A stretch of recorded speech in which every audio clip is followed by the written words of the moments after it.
Will we all soon drive like this, like in the updated Lexus RZ with a new steering system, steer-by-wire, no mechanical link between steering wheel and the wheels, but easier to steer, lock to lock, 200 degrees only.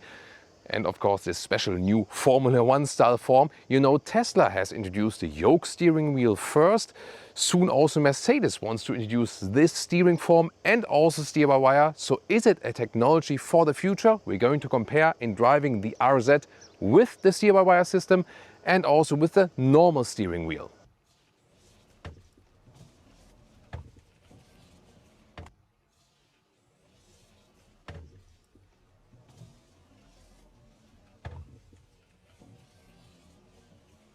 And of course, we'll also take you here on the tour of the updated Lexus RZ. What has changed and how good is it now? I'm Thomas, this is Autogefühl in 4K, full screen, full length. Let's go with this two-tone paint, copper paint. It's very spectacular. Of course, you can also go for a mono color if you like. This vehicle is larger than it looks actually, 4 meters 80 or 189 inches. It's also a sister model to the Toyota BZ4X and comes with interesting updates. For example, also in charging, now 22 kilowatt AC charging, so doubled the speed there. 150 kilowatt DC charging, so 10 to 80% state of charge is about 30 minutes. That goes way quicker, with some other competitors. Meanwhile, 18 or 20-inch wheels. These are the bigger 20-inch wheels, also with this aerodynamic styling. They're also standard for the F-Sport version. It's the first time they also offer an F-Sport version for an all-electric vehicle. Of course, you can also go with trims which look a little bit more subtle, so to speak. The RZ itself has a dramatic design and the F-Sport adds the special spoiler here on the top. You either get front-wheel drive versions or all-wheel drive versions. Both have the same power then, front and rear. The F-Sport always with the all-wheel drive and then 4.4 seconds in the acceleration figure. The normal all-wheel drive is 4.6 seconds and the front-wheel drive version is 7.5 seconds. Gotta be aware that the front-wheel drive only version will be the best in the overall range. This one here, less range, but then again, more power. And also the very clean design here with the Lexus lettering and the light strip that goes all the way through. This one is the RZ 550e. That's the name. Direct 4 means the all-wheel drive. So this is the name of the top version. They have also upgraded the battery. It's not the largest one in the industry in comparison, gotta admit that. However, now it's at 72 kilowatt hours net. 77 kilowatt hours is the gross figure, so the nominal figure. But even then the net figure, 72, is now increased by 6 kilowatt hours at least, but still, in comparison, it remains relatively small. Steer by wire, turning around like this. Full lock of the wheels. Reverse. Full lock to the other side. Full lock here again. And that's it. Turned around. Easy. Now, traditional steering wheel. This is full lock. This is full lock. And this is full lock. And then we're out. Works a little bit more complicated in comparison. And what else have they improved? Overall, the chassis rigidity. So they added some parts or strengthened some parts to give you a better driving feeling. Also NVH improvements, so it's more silent than especially on the motorway, at least Lexus promises. And then the F-Sport version here gets even more rigidity improvements throughout the chassis. Very exciting to drive that one. Plus, the F-Sport has a stiffer suspension setup. And here a quick comparison to the luxury trim and also in black and also unicolor if you don't have the two-color scheme. So this one here, not the F-Sport, not as sporty in the look maybe, but already quite dramatic from design. This here also 20-inch wheels, so large ones already. Here again the look when it's unicolor. And you can see if it's not the F-Sport, then you do not have the spoiler here. I have to say, without the spoiler, it does look more elegant, doesn't it? And, very important, here this one is then the one with the normal steering wheel, and we will also have an extensive comparison while driving. And does it have a frunk, by the way? No, it does not. but the space is used, and you can see here this additional stability measure here. Interesting. Beginning from mid-trim, you also have acoustic glass here, so for better NVH. It's both in the front and also in the rear. Now it gets really exciting with the interior. This is the Lexus key fob here, then door closing sound. Very solid, like that. For the rear as well. I was a beeping sound, that's true. Yeah, it's because I have the ignition running here. Here, by the way, these door handles here, on the one hand, normal door handles visually, but they don't move outside. There's just like a small pad behind it you can actually touch. Then inside of the doors here with the F-Sport, with a nice microfiber surface here, that's beautiful. There's also like a laser cut here we have inside, and it's also has like a 30% plant fiber share, pretty interesting. Then the structure here, somewhat soft, softer for your elbow where it needs to be. Also electric unlock of the door, you press it here. There would be a manual release here, however that's also possible. Lower part is not covered with fabric, that is something we would expect. F-Sport entry badge and special floor mats, a mix of a leather red. Then the blue contour stitches, beautiful detailed work. And also look at that, how large this foot pad is, and also with these aluminum pedals, that's pretty cool. And yes, there it is. This is the special F1 steering wheel. And it is an animal-free material, but it actually feels even better. So it has a really nice touch and feel, also thick underneath when you press it, pretty cool. There are these shifting pedals, which give you an emulation of shifting. Soon they're gonna test that. Yeah, it sounds nice. And you have a good view then to the instruments. And this is standard here for the F-Sport. And it's also steer by wire, and that means you don't have to steer much, and it directly takes on everything to the wheels, but not mechanically, but steer by wire. So it means there's no mechanical link from here to the tires. Very interesting. Soon more details to that. And here it is, the steer by wire function. What does it actually mean? First of all, I have this Formula 1 grip, and then they tuned it to 200 degrees from lock to lock. It was a little bit less before. They gathered some feedback, because you might remember, as a long-term subscriber, 2 years ago I drove the prototype of this vehicle, and then they changed it from feedback from professional racing drivers, but also from day-to-day customers, that they want a little bit more play in that. And so here, this is all the way turned in, and you see here how easily this is done, that the tire go from one way to the other, and the only thing I do is here, this 200 degrees, and that's it. See here? That's it. And I can also do that almost like this without grabbing over, you know? This is all the way you have to do. Whereas with a normal steering wheel, you really have to turn it way, way more.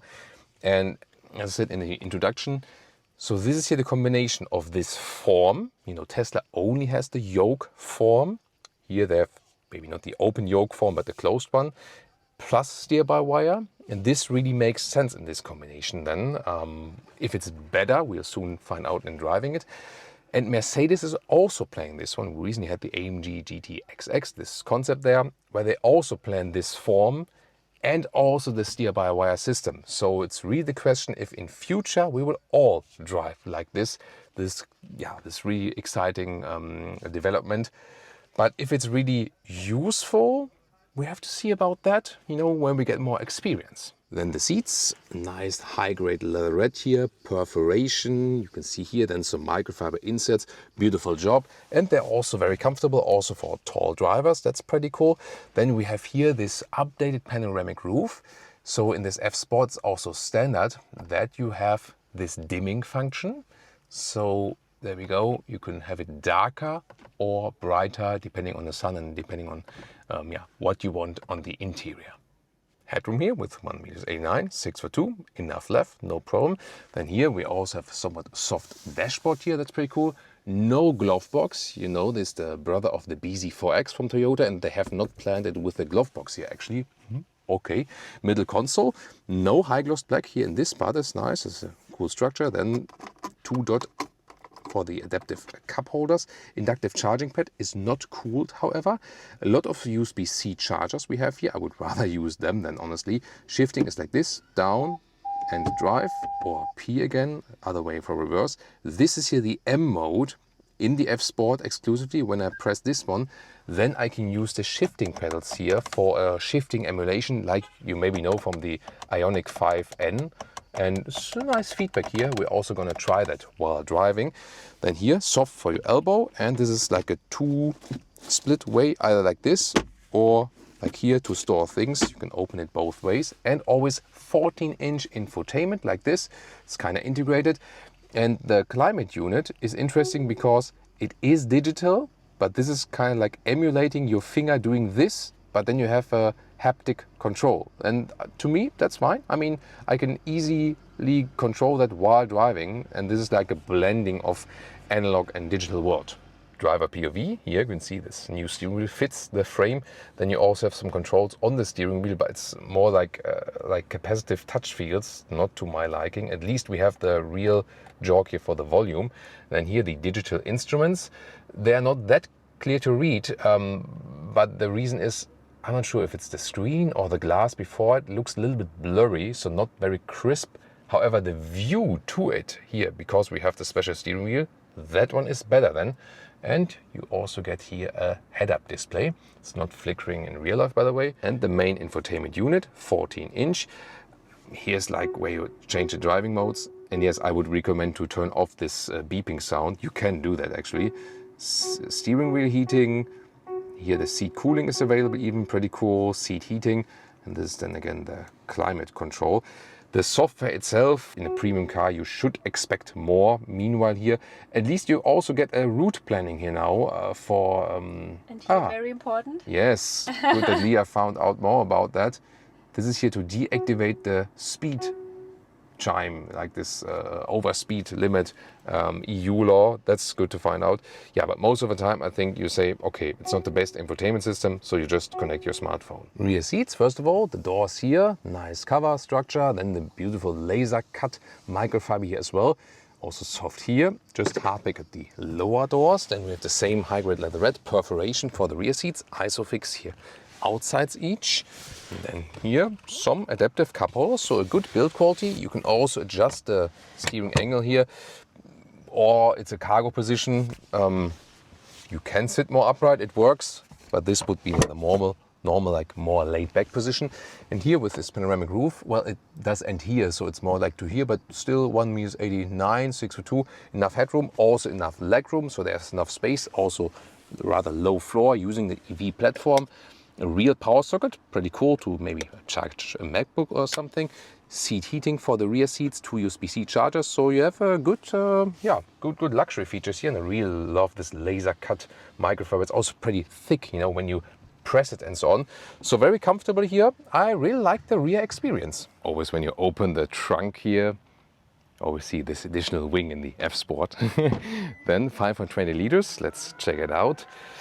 There we go. This easily fits in underneath. And then here the width between the wheel arches is 1 meter or 40 inches. It's way wider than here in the front.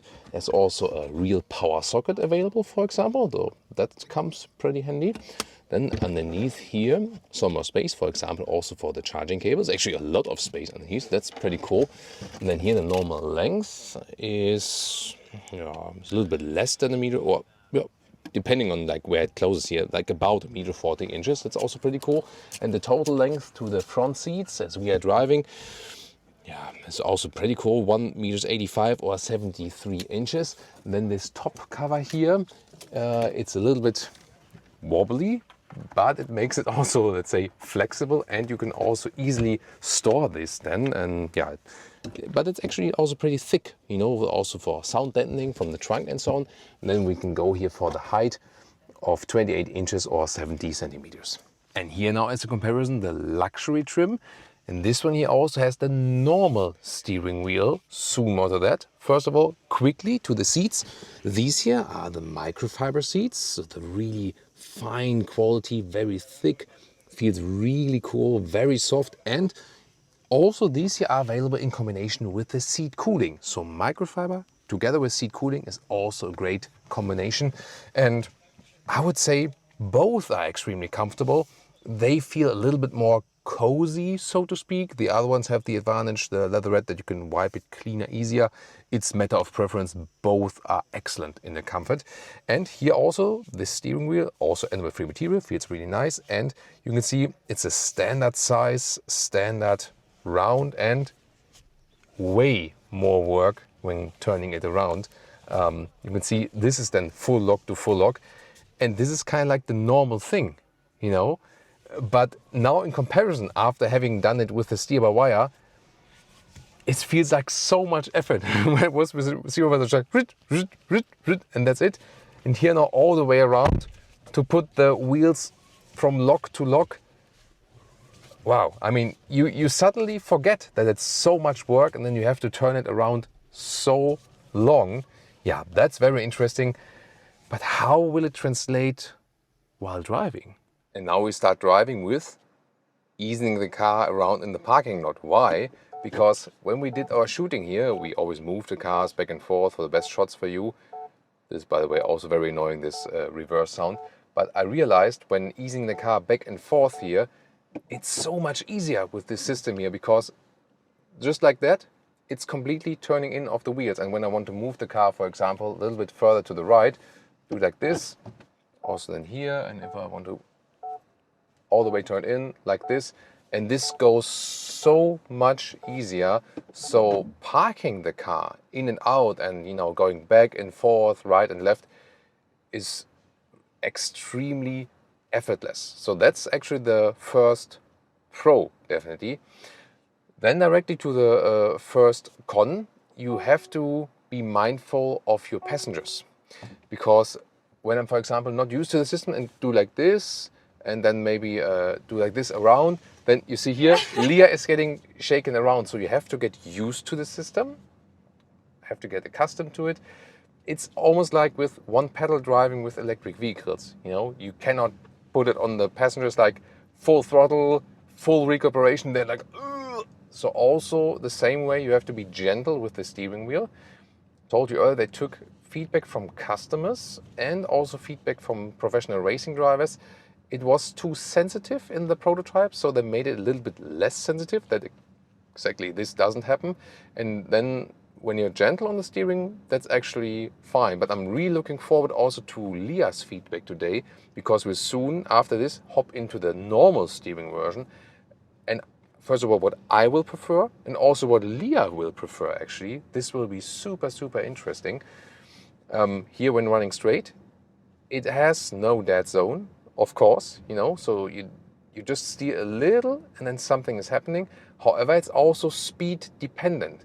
That means that when you're, for example, driving faster, it gets kind of like less sensitive, that you don't like oversteer stuff. So that's actually a very clever system. You feel more modern and futuristic when driving this one.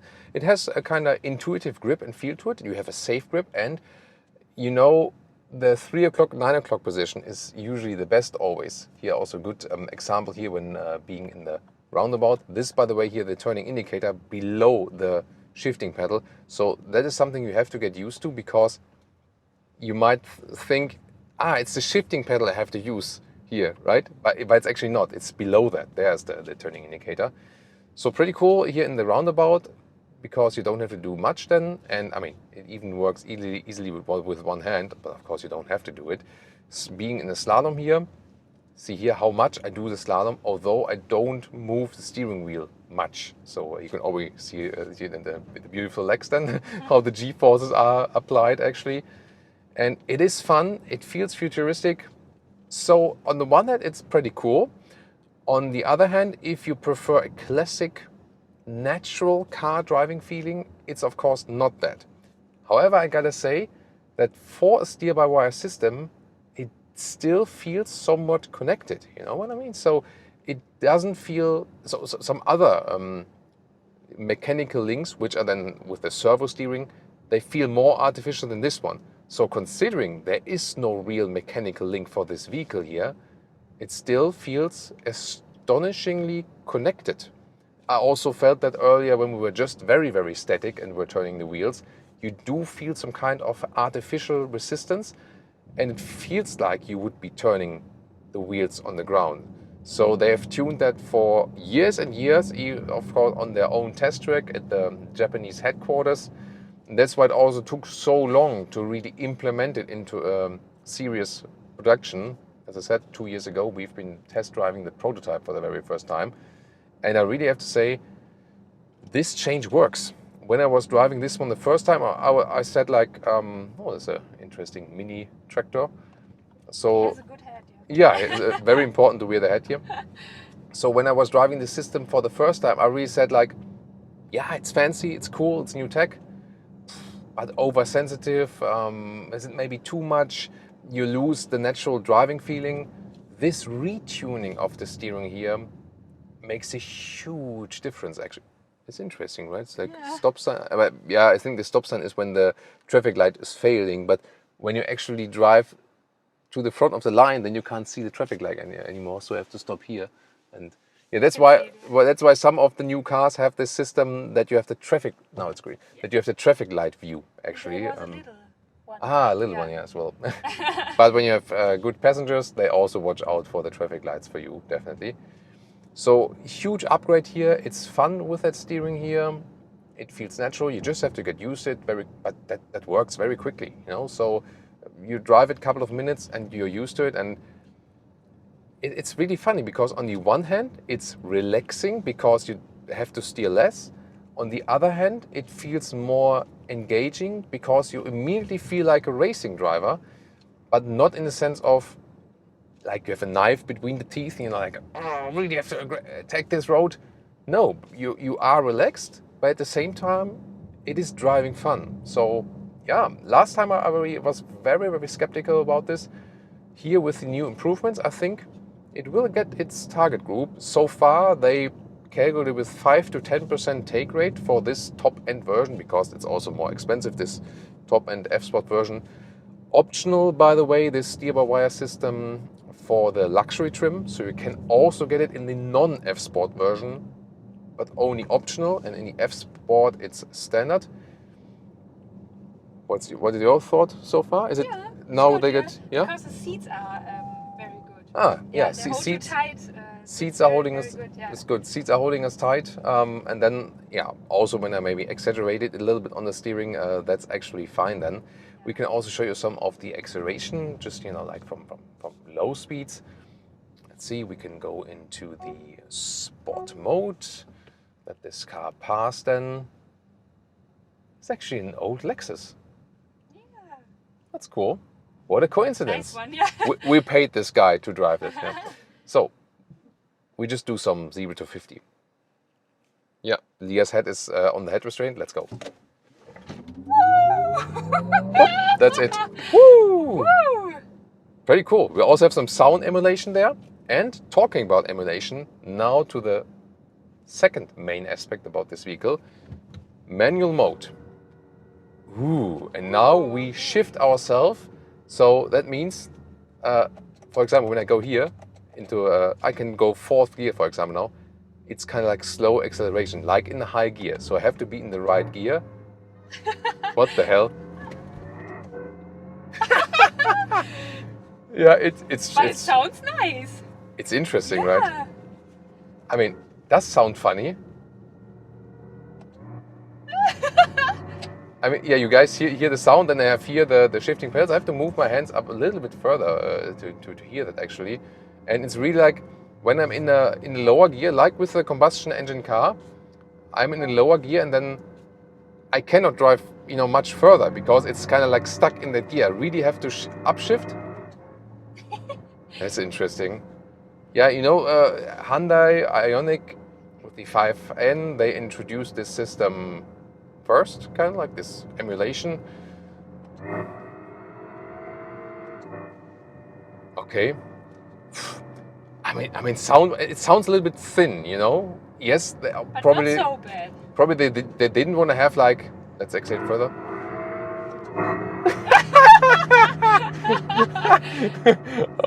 I mean, yeah, it's probably something to show off to your friends or something.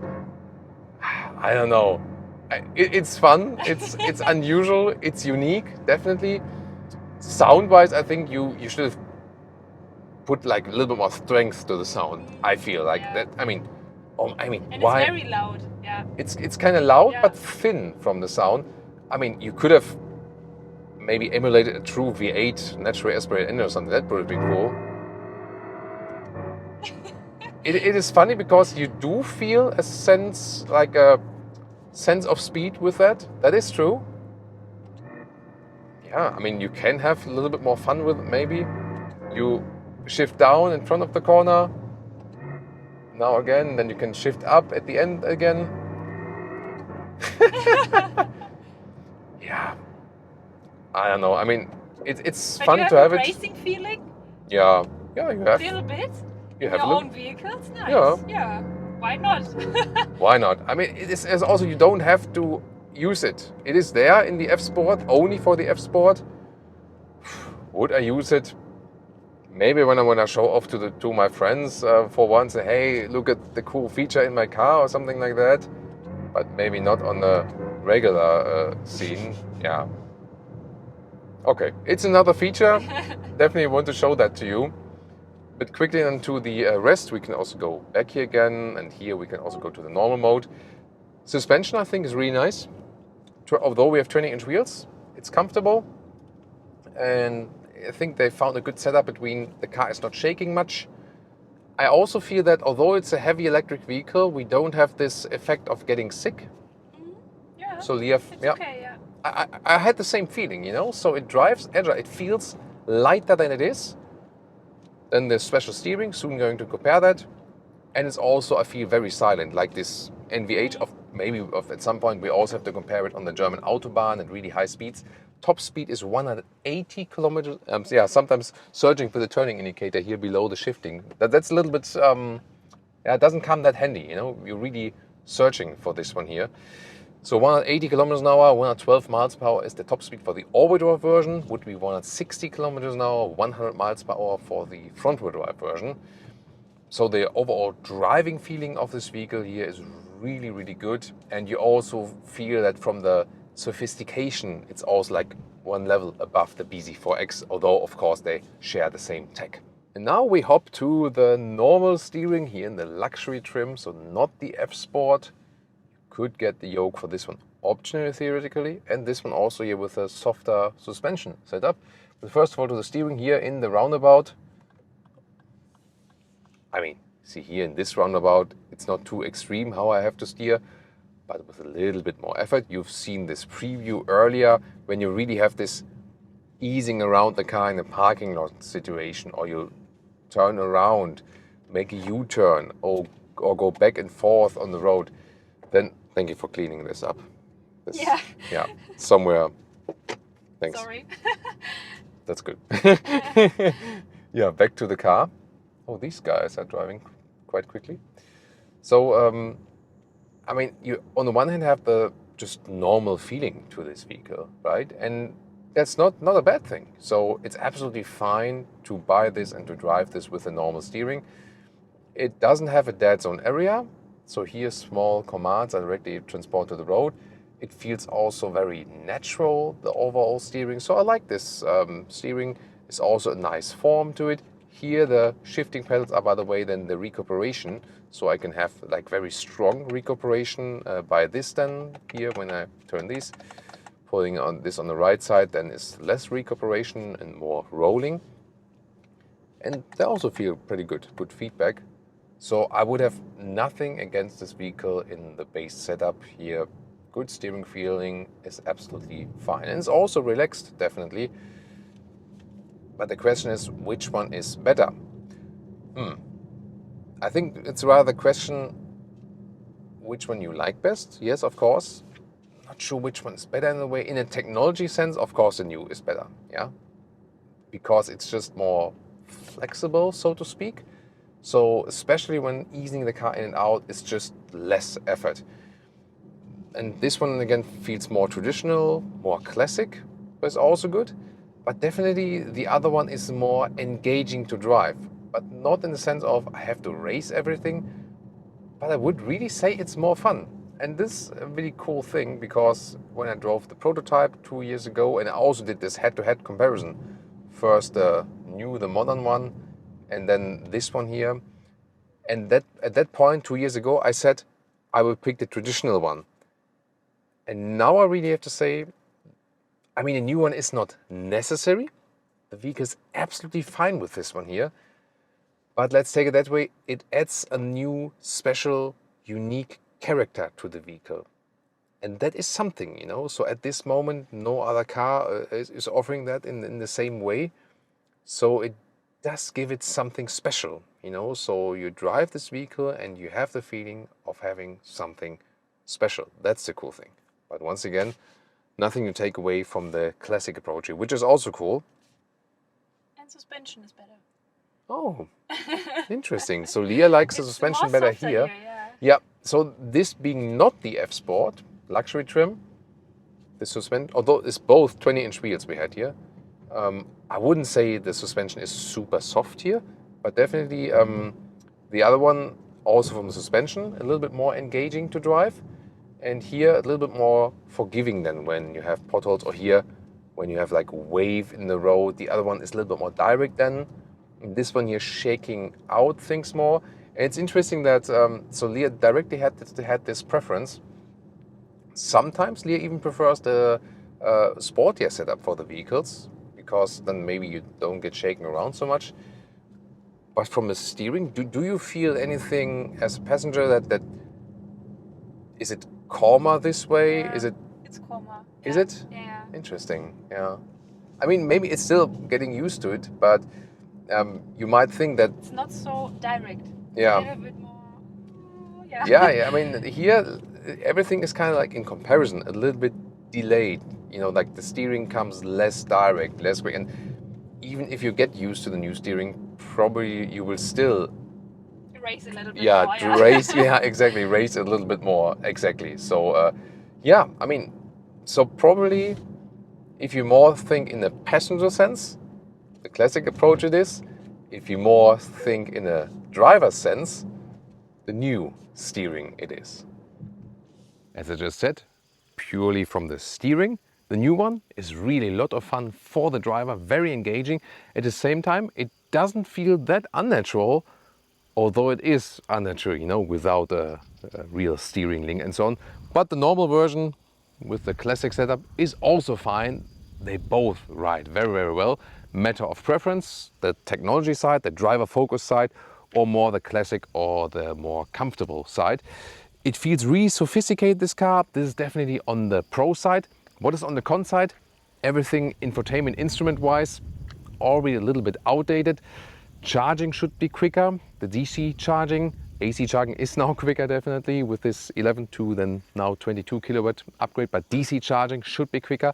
And of course, considering the size of this vehicle and the range you might expect, yeah, then the battery is not big enough. It should get a bigger battery. They have increased range and efficiency, but for most versions it will still be around 400 kilometers or 250 miles. We could not do a concise range and consumption test today.